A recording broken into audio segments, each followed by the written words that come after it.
Welcome to the Fairfax School District Board meeting. Call to order at 6. Convenes to closed session. Oh, wait, you have to ask if there's any. Are there any comments for closed session?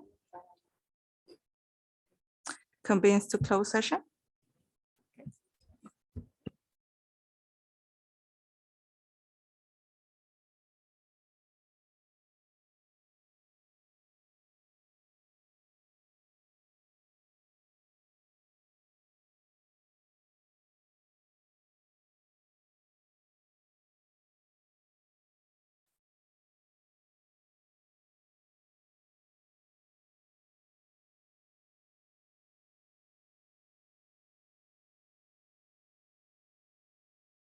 Section. Pledge of allegiance, Mr. Mack. Please stand for the pledge of allegiance. Salute. Pledge. I pledge allegiance to the flag of the United States of America and to the republic for which it stands, one nation, under God, indivisible, with liberty and justice for all. Thank you. And you may be seated.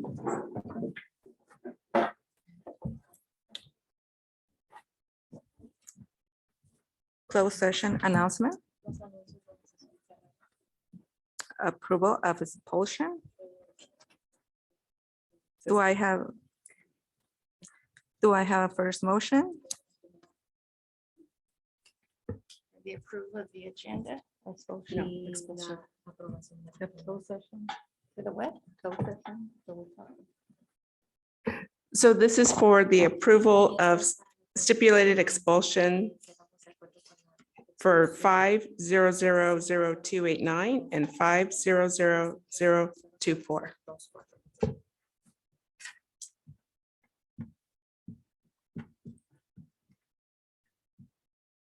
Do I have a first motion? Do I have a second? Second motion.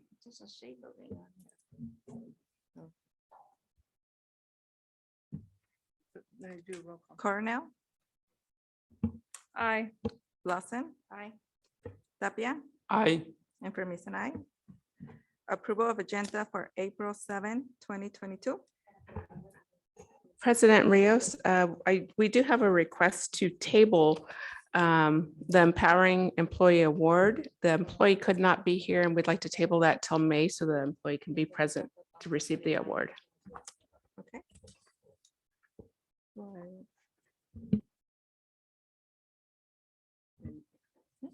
Do I have a first motion? The approval of the agenda. Right. Mine are tabling. To table. Recognition. The agenda, So, correct? yes. I'm sorry, were you asking for a motion to table it or Table to it. approve the agenda with the table? To table it for Item. next month? So I believe what President Rios is asking is for a motion to approve the agenda, tabling the recognition of the Empowering Employee Award. I'll make a first motion. Do I have a second? I second. Cornell? Aye. Lawson? Aye. Tapia? Aye. And for me, an aye.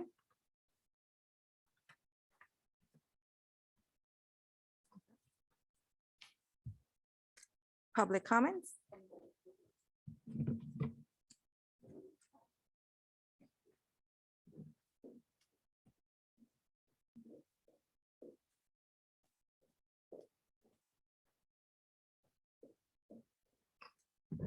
Okay, can we have, Excuse me, we need to approve the minutes for March 10th, 2022. Yeah, we do. Oh, Okay, yeah, approval of. minutes. Approval of a.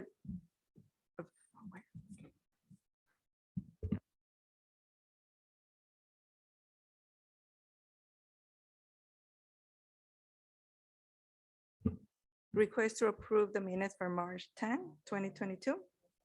Do I have a first motion? I'll make that first motion. Do I have a second? Second motion. Cornell? Aye. Lawson? Aye. Tapia? Aye. And for Miss and I? public comment. Okay, may we have Diane Scott, please come up.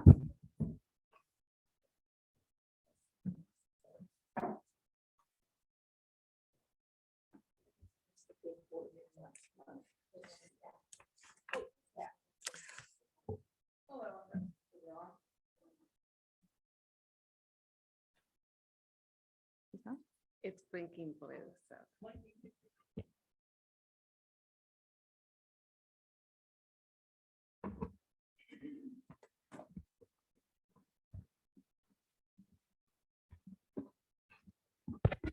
Thank you.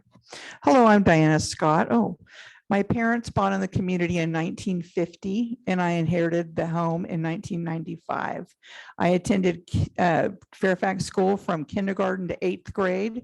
My children also attended Fairfax from kindergarten to 8th grade. I've just been going through some of the information that's been put out through the media about what's been going on with the board. I'm very concerned. I'm also an educator. I've been a teacher for 27 years, K through 8. I understand how boards work. I'm also on a board in Tulare County of a $30 million private property.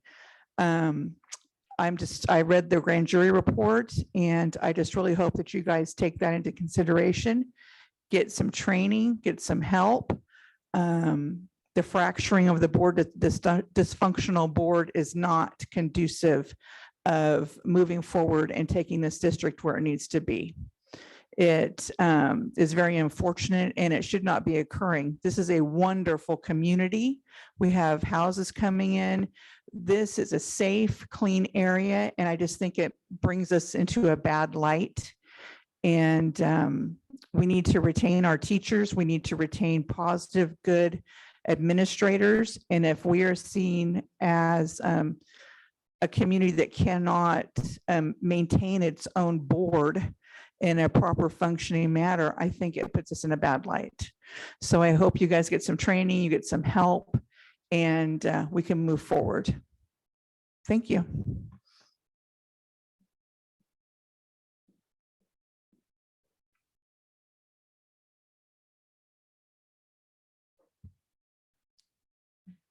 Next regular board meeting, May 12, 2022.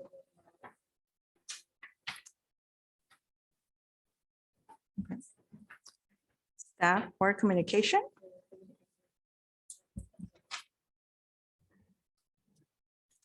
Superintendent report. Good evening. Thank you for coming out today on this nice, warm day. I wanted to first share, I had the pleasure of going to the NSBA conference with Trustee Rios and Trustee Tapia, and as well as Assistant Superintendent Brown. We had the opportunity to attend some classes that spoke about the role of board and superintendent. So we also had an opportunity to attend a class regarding board self-evaluation. So I'm very excited to bring this information back and start planning for a board workshop. And it was just a really lovely experience to be able to speak with other board members and get a sense of how other board members have kind of come together and worked on their meetings and worked on their structure. So I look forward to, as I said, planning those workshops in the future so that we can make sure that we address concerns of our staff, students, and community. Okay, now, before I forget, because I always forget, my most important job, and that is giving out the attendance award, because principals get really angry if I forget this part. So for this month, at 94.53%, the attendance trophy goes to Zephyr. Oh, oops. You're gonna kill me. It's Shirley Lane. Sorry, Shirley Lane.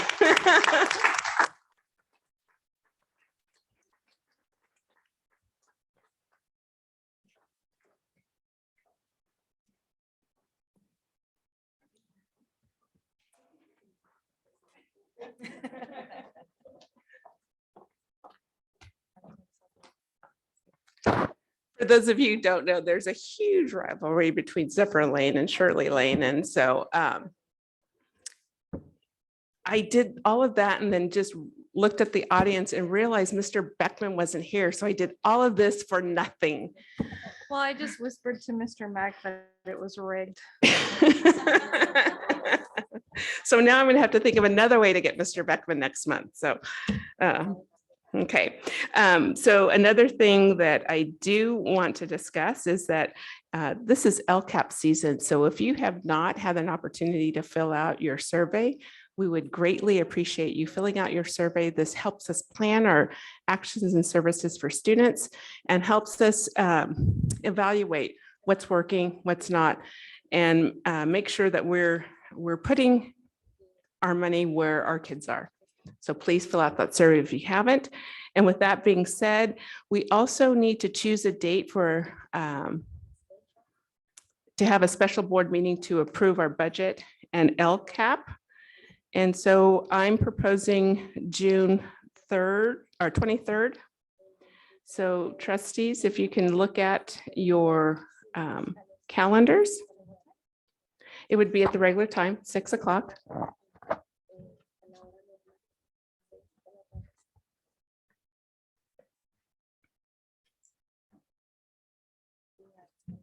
Okay. No, we're just, so if you can just let me know if that works for you, and then we'll make sure that we get that posted and notify the community.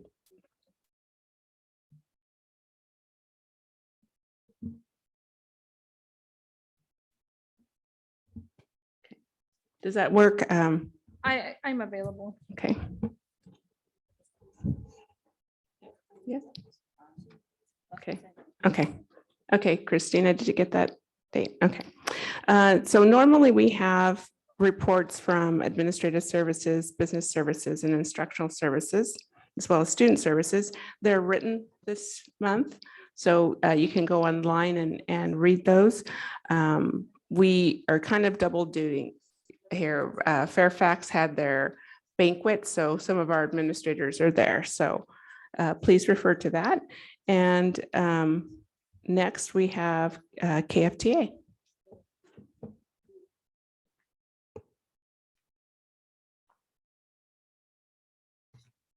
Hi. In case you didn't know, my name is Christina Buddy, and I am the Vice President of the Kern Fairfax Teacher Association, and I'm also a reading specialist at Virginia Avenue. I'm super active in both of those roles, so I'm sure that you guys know who I am. Couple of reports. I talked to some of the teachers. I asked them what they would like to report out to you. And they want you to know that we are fully active and excited about bringing back all our activities because COVID is finally going away. We've taken a lot of field trips so far. We've gone to CALM. Yesterday, we took, VA took well over 200 kids to the hockey game. The other schools were there with not so many, but a lot. We've gone to Long Beach, to the aquarium, to the science center, to the bluffs. We have a lot of plans. The community events that we've brought back to our schools are picnics, huge turnout. Those parents are so excited to be back. We've had our book fairs, which have made us a lot of money because those parents can not only come on campus, but come into the building and spend that money. We have some future activities.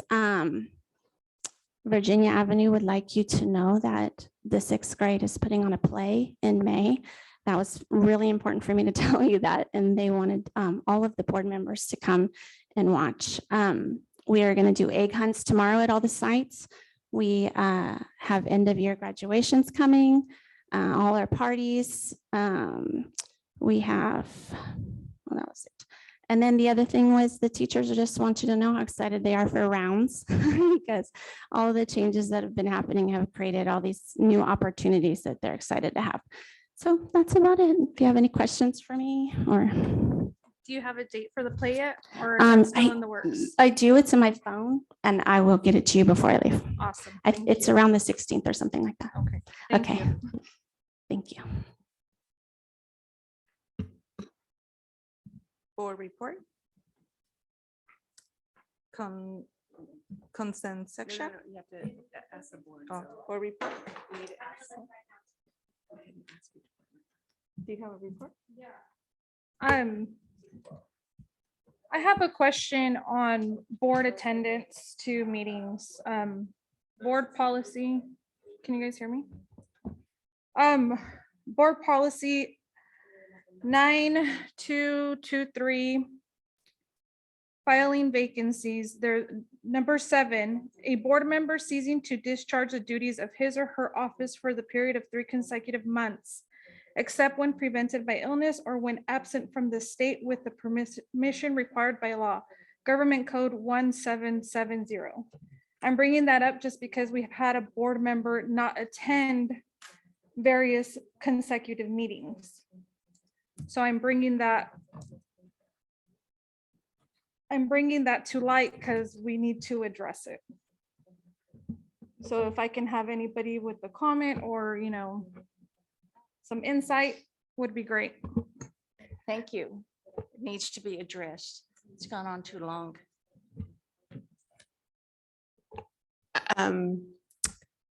Mr. Sims, I'm not quite sure if it's appropriate for you to respond. So since you're the attorney, I'll let you make that decision.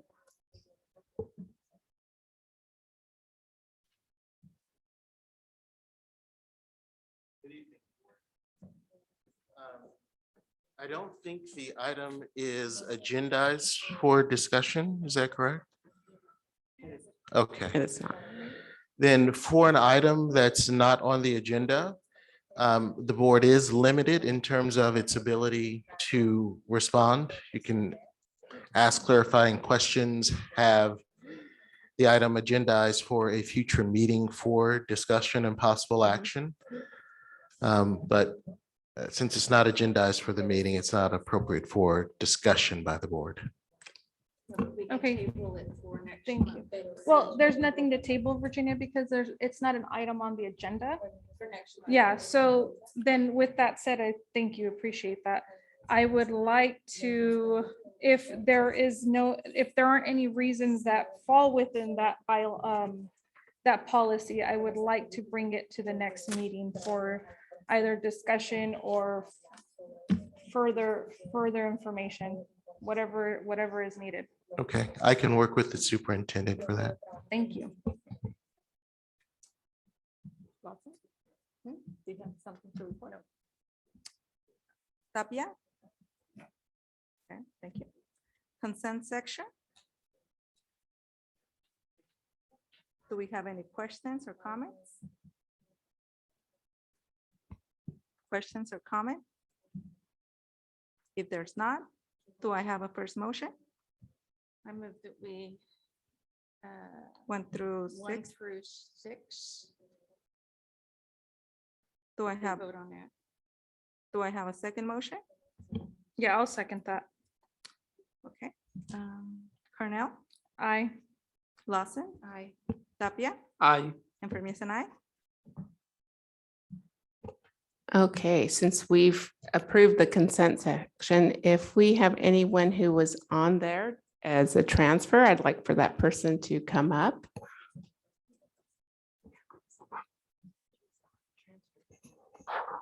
Or a new position. Transfer or new position. Yes, I'm sorry. I'm like the mom that takes all the pictures, so we have to get your picture so we can put it in, put it out. So we'll have Ms. Spalding take your picture. And would you like to kind of tell us what position you have and a few words? I'm a That kindergarten you're teacher, going- and I'm going to become the program specialist for Ed Tech, SIS, and CalPAS. All that. That's a few words, right? Just a few things, Okay. right?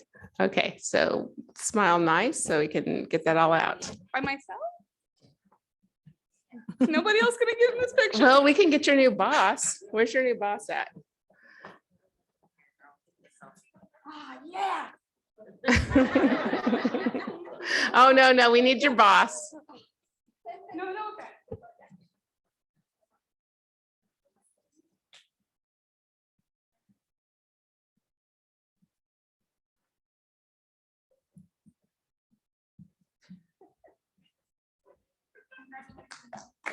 Congratulations. So I bet you guys know how much my boys love it when I kind of get the phone out and start taking pictures, right? Okay.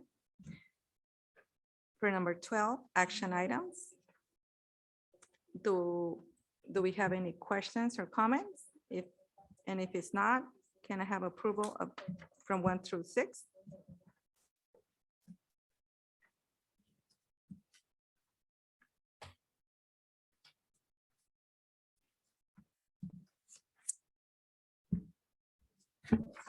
Actually, I would like, if kindly, please, Mr. Mack, if you can please explain a little bit more on the resolution that's being brought, Absolutely. please, thank you. So item 6 is the master resolution. And so what this is we have many different resolutions for different purchases, different personnel issues. And what this is it takes all of our resolutions that we have and puts them all in one master document. This was put together by Schools Legal for us. They've done it for a few other school districts as well.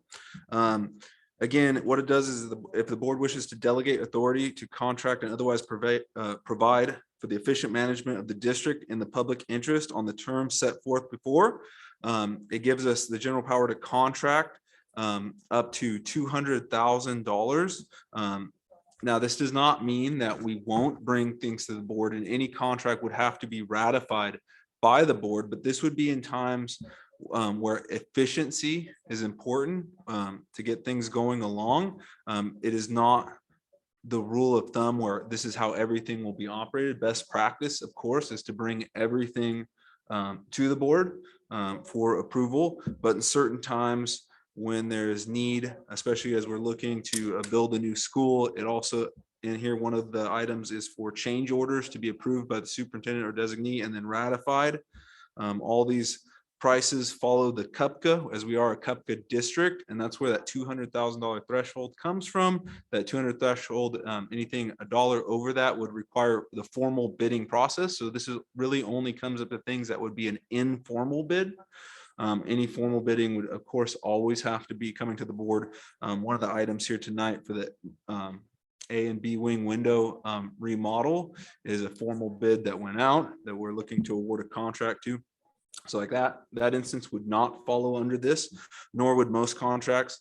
When we did our IVS contract on a CMAS contract to get the new smart boards in the classroom, that would be another one that we'd bring to the board. And the whole theme is to always bring everything to the board. That's going to be best practice. It's only when there's a need or for efficiency's sake to have that done.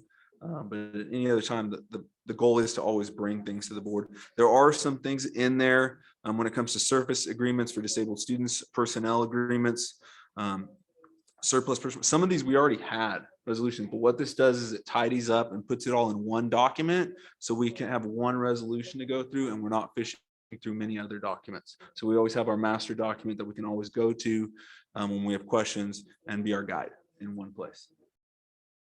Hopefully that clarified. Do we have more questions or comments? Thank you, Mr. Mack. Tapia, comments? No? Okay. Do I have a first motion to approve 1 through 6? First motion. Do I have a second motion? A second. Cornell?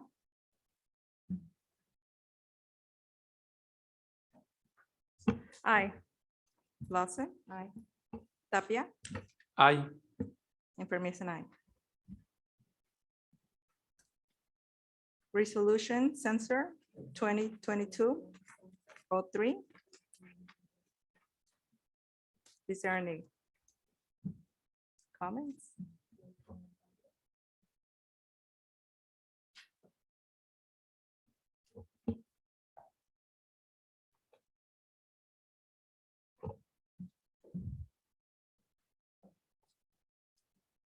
So good evening, board again.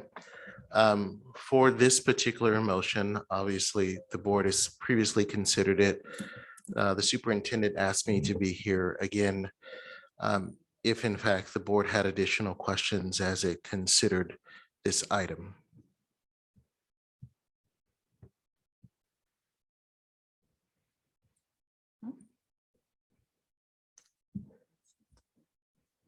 There's no questions, then do I have a first motion?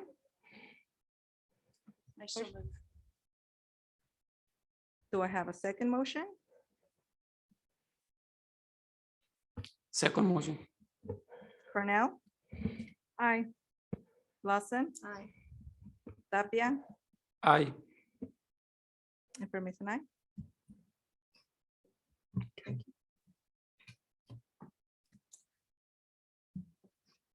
Presentation for Kern County Superintendent Office.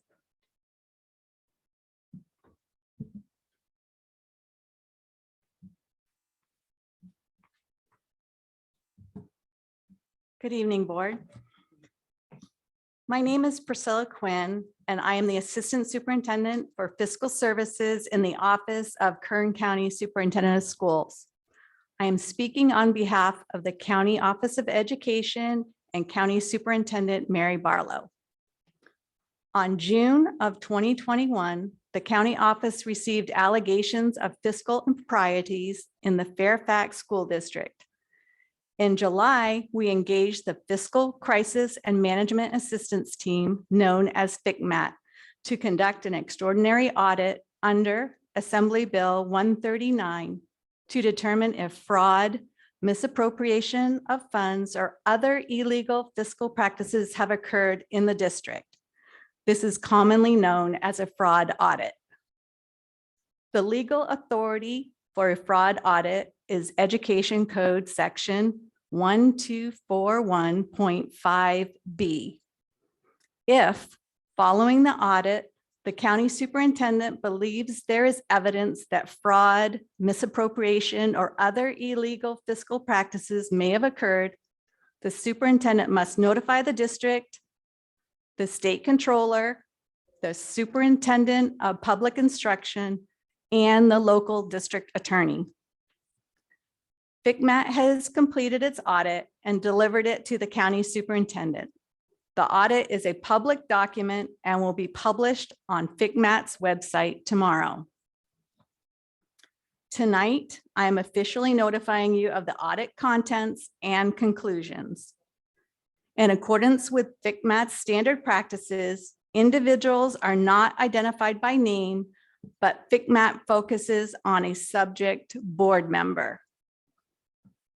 The FCMAT report focuses on contracts for legal services procured from July 2020 through July 2021, and on attempts to obtain unlawful reimbursement for campaign expenses. FCMAT makes the following findings. 1, the subject board member bypassed district established operational policies and procedures and violated board policy and board bylaws by soliciting legal services independent of administration. 2, the subject board member may have been engaged in coercive practices by directing the administration to place a contract for those same legal services on the governing board agenda as an action item after those services had already been solicited by and partially rendered to the subject board member. 3, the subject board member may have engaged in coercive practices by directing the administration to reimburse him for political signs used to seek his election to the board in 2018. 4, using his position in the organization as board president, the subject board member may have deliberately misused district resources or assets for his own personal and financial benefit.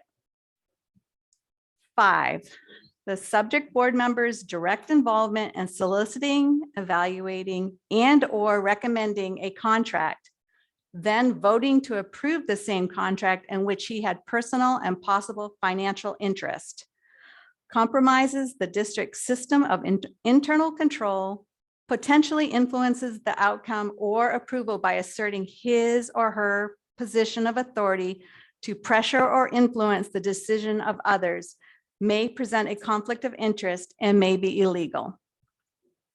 6, the subject board member used his position as board president to pressure the administration to use school district funds to reimburse him for campaign signs used in the election 2 years prior.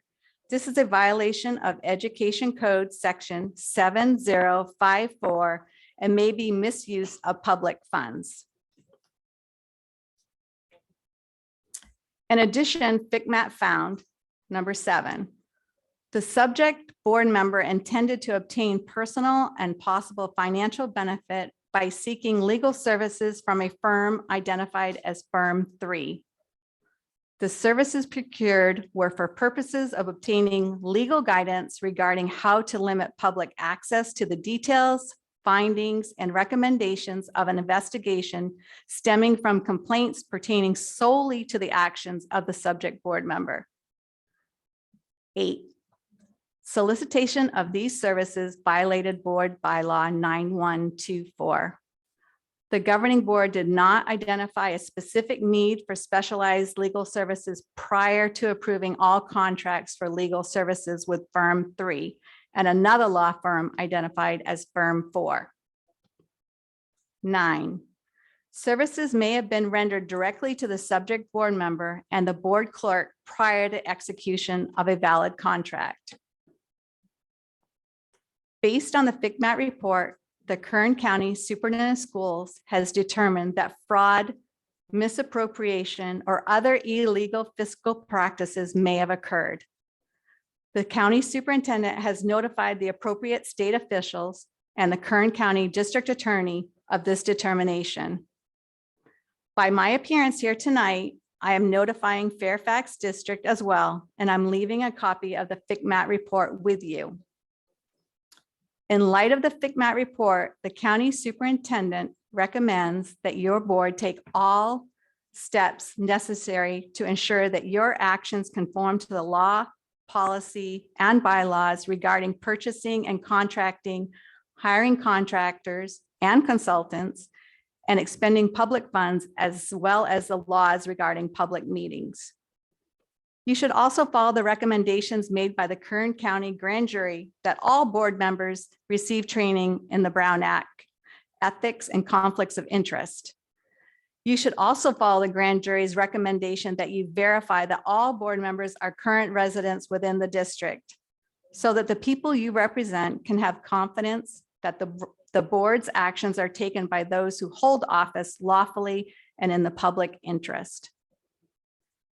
You are required by the extraordinary audit statute, Education Code Section 1241.5B, to notify the county superintendent of actions you propose to take regarding these recommendations. That report must be provided to the county office not later than 15 days from today. Going forward, the county office will cooperate with the district attorney's office and state officials.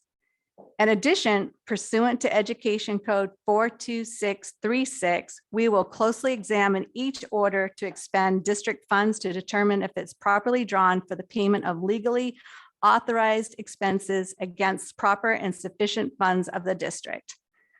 This examination will include proof of prior board authorization for expenditures at lawful public meetings in accordance with properly posted agendas, as well as inspection of all invoices for sufficiency and compliance with district policies and board bylaws. So I'm going to give you the board report. Sorry, the audit report. I have copies for the board of my report, both in English and Spanish, so that you can see it. And again, tomorrow it'll be on the FCMAT webpage.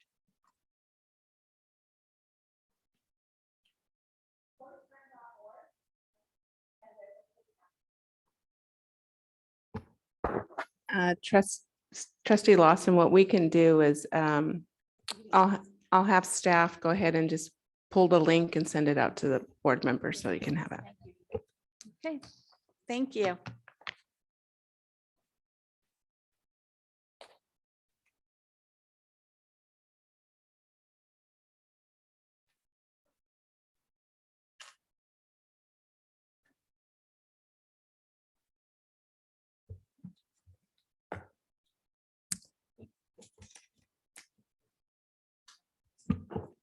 Superintendent, Um, close remarks. So based on Ms. Quinn's report, we have 15 days to respond to the FICMAT audit and the recommendations. So if everyone can look at their calendars and see if April 20th, since next week is spring break, to see if you're available for a special meeting.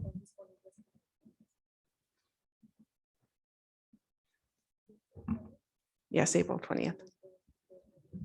I can work with April 20th. Okay.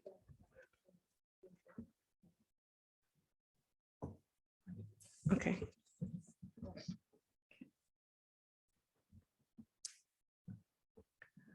Okay. So Mr. Sims, since you're here and I know attorneys like to talk, why don't we have you come up here and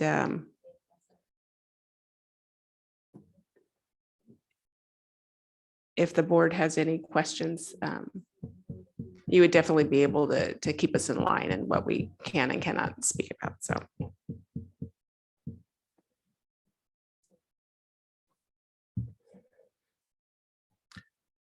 So a couple of introductory comments. I think this was agendized as a presentation from the county office of the report findings and the county office's recommendations based upon that. It is correct, the board needs to provide a response in terms of what action it's going to take based upon those findings and recommendations. And I think it's appropriate to hold a special meeting on the 20th for the board to be able to discuss that. Obviously, the board has not had an opportunity to review the details of the report, review the details of the findings, and review and discuss the recommendations. My recommendation is that I review those things along with the superintendent, and based upon that review and discussion, develop a proposed response for the board's consideration and discussion at its April 20th meeting. Now, since it was agendized as a report, and again, you haven't had time to review it, it's not really an action item tonight. But if there are questions from the board just about process or what was presented tonight, I'm happy to respond to that to the extent I can based upon what I've heard.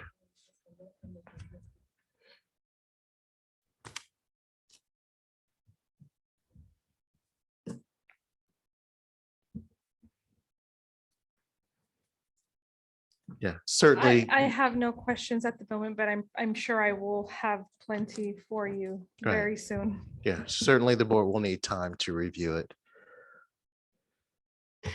So maybe if the board could take the next few days to review the report, and maybe by Monday, the 18th, if you have any questions that you would like to get to me, and I can work with our attorney to make sure that we get an answer for you. Yes.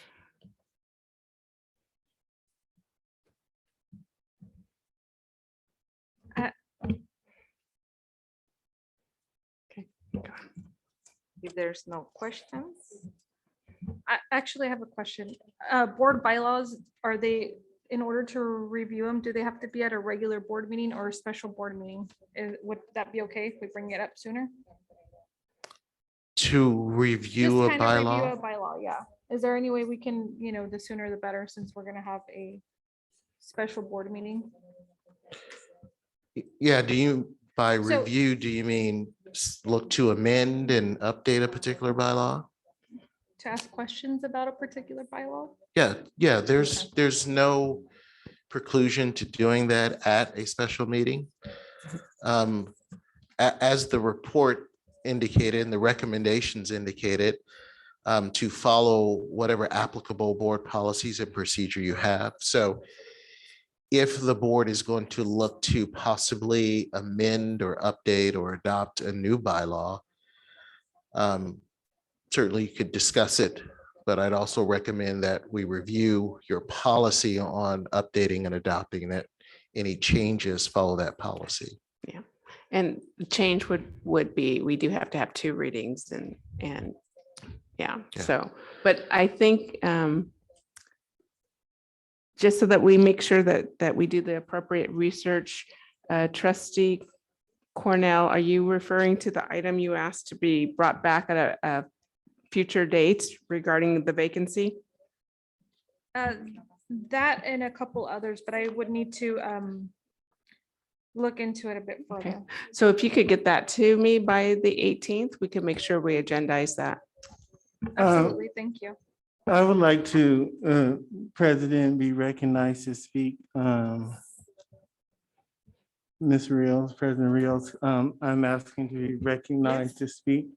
I have provided medical documentation, and before all meetings that I have been absent, I have provided to the president and to superintendent to let you guys know, as we have done in the past, to have it excused. I will also submit for historical record my medical documentation stating my excuse from these absences. It's a kind of shameful that I have to come directly from a treatment after watching and come to say that I have been medically excused. But I will provide that for historical record for the board's knowledge.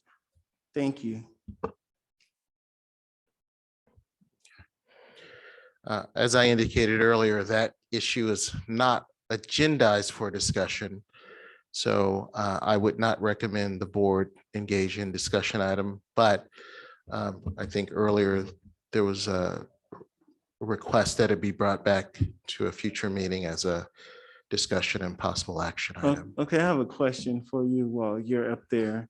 There is the resolution center and it has my name next to it. I'm just curious, because I spoke to you, I had a board training with you in regards to requesting for items to be placed on the agenda. I did request for the item to be placed on the agenda, but I know that you said it had to be done at a regular board meeting. So I knew that I was possibly unable to make today's board meeting. So I asked for that item to be tabled. I'm not sure if we can go back and vote on that item to be tabled or not. But that is something that I do see my name next to, and I had brought up the concern with names being placed next to agenda items. And I thought that that was not the normal practice. So since my name is next to this and I did not take part in the discussion or the voting on this action, I would like for the action to be brought back. So is that a possible thing that we can do, is bring that item back so the board can know why it was requested to be placed on the agenda? Well, it's a parliamentary procedure issue as to whether the item is brought back. The board did consider it tonight and did pass the item, and the item for tonight has been addressed. As a member of the board, if what you desire to do is to explain Motion for your, reconsideration. I'm sorry? Ask for a motion to reconsider that item or a motion to bring it back. If the rules say that we cannot bring it back because of a certain bylaw that we have, I would ask for a motion to suspend the rules regarding that, because again, I was not here and my name is next to this item. So I wasn't here in the last board meeting to request for that item to be placed at a regular board meeting. But I noticed at this regular board meeting, my name is placed next to an item. So I remember a board training where we were told that if we wanted an item placed, that we would need to have that item placed at a regular board meeting. We would have to ask or request for that item to be placed. If that's not correct, then can you correct me?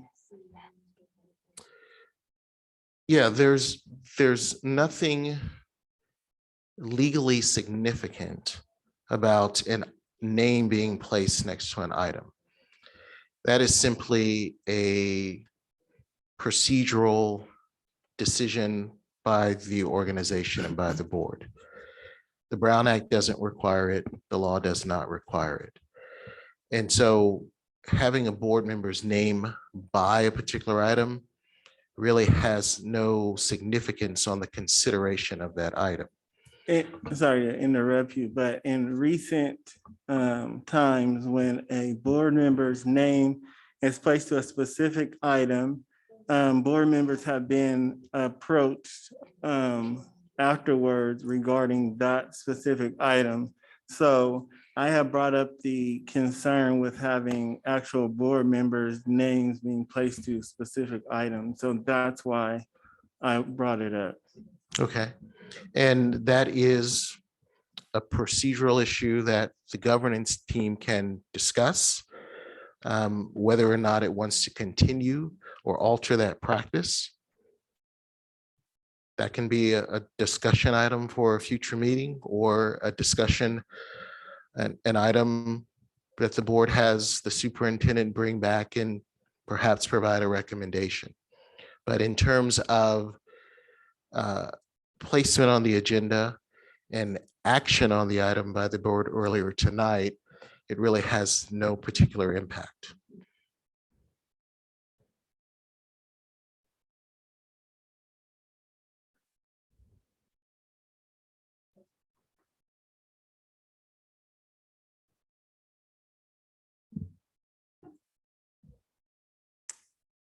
Adjourn the meeting? Before the meeting is adjourned, there's other business, number 17. I would like to have the board bring up at another board meeting the resolution censure process. The board passed on a first and second reading on a 5-0, the resolution censure process, the process in which a censure should be passed. That censure process outlines specifically how resolution censure should be passed. Legal counsel did notify us that if we were to pass a censure after passing a board bylaw, that we would have to follow the board bylaw, which the board passed on a first and second reading of a 5-0 vote. So since this resolution censure did not go by the board bylaw, and it is related to me, I would like to hear some of the complaints that have been brought forward. And therefore I can make corrective action, because as of now, all I've been told is bullying, harassment, and this and that. And I really am not sure of when these account occurred or who these were directed to. All I've heard is they were told to a specific person, which never directed them to me. And this censure that was passed, I noticed that I received an email stating that the censure was saying that I should not represent the district. And recently the board had approved for me to attend a national NSBA conference. And due to the censure resolution that was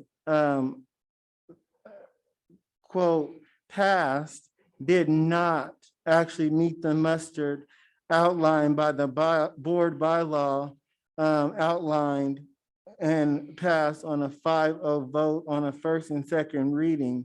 It did not meet those qualifications that we agreed on as a board. and legal counsel explained to us that board bylaws have the same legal weight as government section codes and education section codes.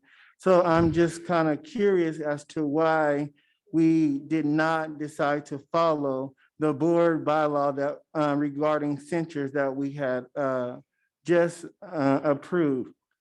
So moving forward, I just want to make sure that in regards to censures and so forth, I would like to, if we can, bring that back to the board so I can discuss more. Again, I was on a medical excuse, but I had to come in to speak to this item with my name on it, with the censure next to it, as to, because people may be wondering, why is this resolution censure back on the agenda? And I would like to say it's back on the agenda because we have a board bylaw regarding to censure. And this board bylaw, the censure that was passed did not meet the muster that we just recently approved on a 5-0 less than a few months ago as to how censures are supposed to take place. So that is why you see this censure back on the agenda again, because I wanted to speak at length so we can come to a consensus on what we're going to do. If we're going to suspend the rules as to voting on this censure, or if we're going to go by our board bylaws and go how it's outlined. So that's the only thing that I'm requesting, is that that censure be brought back so that I can speak in detail on why it's back on the agenda. Can we reconsider to vote again? Well, the board, from a parliamentary procedure perspective, can decide that it wants to reconsider the censure again. Given the history, obviously, it's been considered multiple times.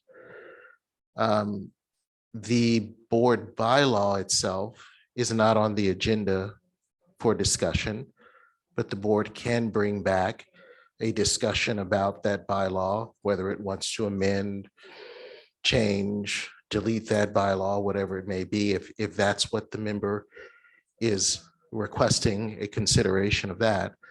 But the board certainly has no obligation to reconsider the censure resolution that was already considered and passed earlier in the evening.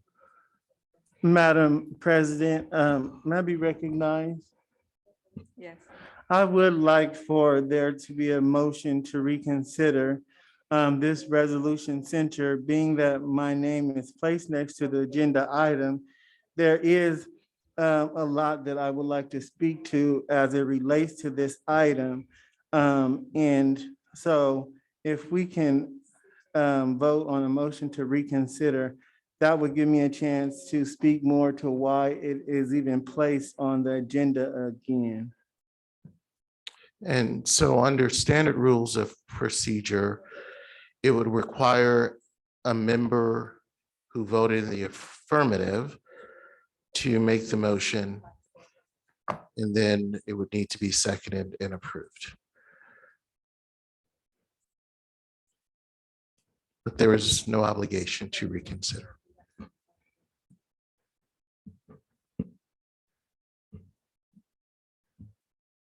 To reconsider the motion, do I, the censor, do I have a first motion?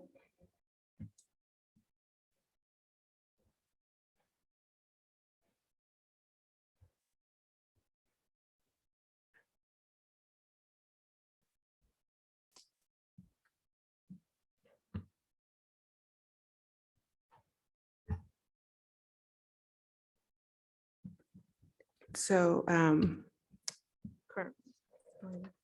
so then it would be, the next would be convene to closed session. We do not have anything that needs to go back in the closed session for. So it would be adjournment. Other business, sorry, I'm not, done with other business, I would like for that board bylaw regarding the center resolution to be brought back on the agenda for us to look at. So we can see how we design for centers to move forward.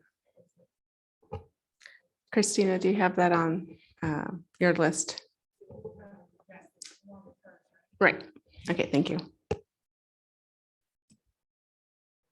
And also, can I request for that resolution center to be brought back with that board bylaw regarding centers?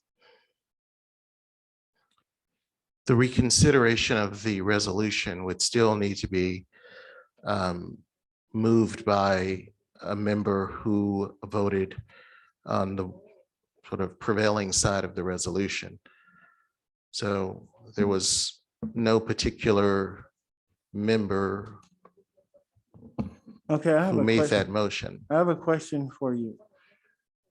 To put, for this item to be placed back on the agenda, the resolution censure, who would someone from the affirmative that voted before have to request to put this back on the agenda? Why is it placed back on the agenda tonight with my name next to it? Or who requested this resolution censure to be placed back on the agenda tonight for consideration? I don't know the answer to your question. Okay. I don't know if it's proper because it was conversations that I've had with board members. If I can answer that, if you can. Yeah, it's Okay. not confidential. So actually trustee Moland, you had sent several emails to me and to President Rios regarding this item. We had actually not wanted to put the item back on, and at your persistence, we added it back to the agenda. So it was not placed properly on the agenda by someone in the affirmative that had voted prior to me requesting it. Actually, since President Rios voted in the affirmative, and she does help to agendize the board agenda. She agreed to put it back on. Okay, so with that being said, any item that any item that has the affirmative of any board member, and it can be placed on the agenda, on the subsequent agenda. So if someone voted in the affirmative and a member is requesting for reconsideration, and they send a statement to the president and the superintendent, that item can be placed on the agenda. Under Robert's Rules of Procedure, typically a motion for reconsideration needs to be made by a member that was in the majority. Also, under those rules, it gives some level of discretion to the board president as to whether an item is going to be added to the agenda. I'm happy to provide the superintendent with further information on the various ways that a legislative body can bring back an item, reconsider an item. A motion for reconsideration is one of those. Thank you. And the reason why I requested for it to be placed back on the agenda is because I was contacted by a source that the center did not meet the board bylaw, and we were operating under a board bylaw, a center that was not passed correctly under our board bylaw. And when I recently have been approved to go to NSBA conference, I was contacted and told that a member of the board requested that I did not go to the NSBA conference. And I did not think that an individual member could make a request for another board member to not go specifically to a event or conference without the full board's knowledge. So that is one of the reasons why I sent the email in regards to that. So with the information that I've learned today, I'll keep that in mind. Mr. Sims, is this private information or can I address this about not being able to attend the conference? I don't know the source, so if it was simply a administrative decision, it's not confidential. So it was the censure that was passed indicated on page 7, or number 7 on page 9, I believe, that with the passing of the censure, that the board member would not be able to attend conferences or represent the district. And that's what was conveyed.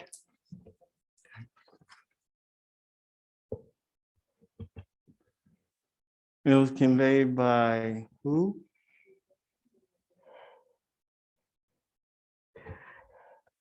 I sent the email, but the members that voted affirmative for the censure are the ones who voted on that and who made that decision. So when you say members, that's speaking of more than one board member. So that may be a possible violation of a Brown Act because this had been brought up earlier on a different source of media regarding this specific conference. So we might need to look in that more closely in detail because this was discussed and replied by more than one board member. So I'm really concerned now of a violation of the Brown Act as it relates to this item. But we'll talk about that, I guess, on a later date and time. Thank you. Adjourn the meeting. I'll make that first motion. Do I have a second? Oh, adjourn the meeting at 7:45? Yes. Thank you.